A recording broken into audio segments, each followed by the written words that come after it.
घने जंगल में दो बिल्लियां, टॉमी और जेरी, रोटी के एक टुकड़े को लेकर एक भयंकर, खामोश लड़ाई में उलझे हुए हैं। उनकी आंखें संकरी और तीव्र रोटी को ऐसे दर्शाती हैं जैसे कि वह पृथ्वी पर अंतिम पोषण हो। प्रत्येक नजर में एक हताश चमक। जंगल की सामान्य शांति भंग हो गई है।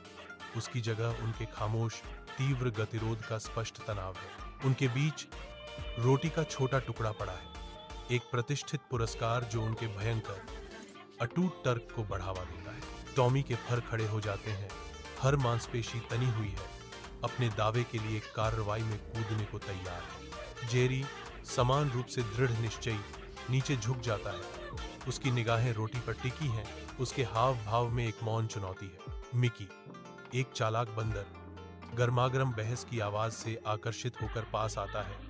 उसकी आंखों में शरारत चमक रही है। शांत और गंभीर आवाज में मिकी बीच में बोलती है, तुम लोग इतना झगड़ा क्यों कर रहे हो? मैं तुम्हारी रोटी बराबर बांट दूंगी। मिकी चालाकी से रोटी को दो असमान भागों में बांटता है, फिर उन्हें बराबर बनाने के लिए बड़े टुकड़े से खाता है। यह भ्रामक कृत्य दोहराता है और मिकी धीरे धीरे अधिकांश रोटी खा जाता है। उसके होठों पर एक धूर्त मुस्कान खेल रही है। सूरज जंगल के छत्र के नीचे डूब जाता है, नारंगी रंग के रंगों में दृश्य को रंगता है, जैसे लंबी छाया जंगल के फर्श पर रेंगती है।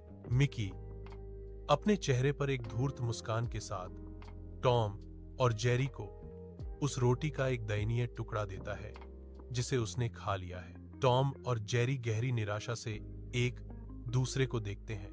उनके चेहरे पछतावे की कड़वाहट से भरे हुए हैं। धुंधली रोशनी उनके उदास भावों को बढ़ा देती है। उनकी मूर्खतापूर्ण झगड़ों और खोए हुए भोजन की एक कठोर याद दिलाती है।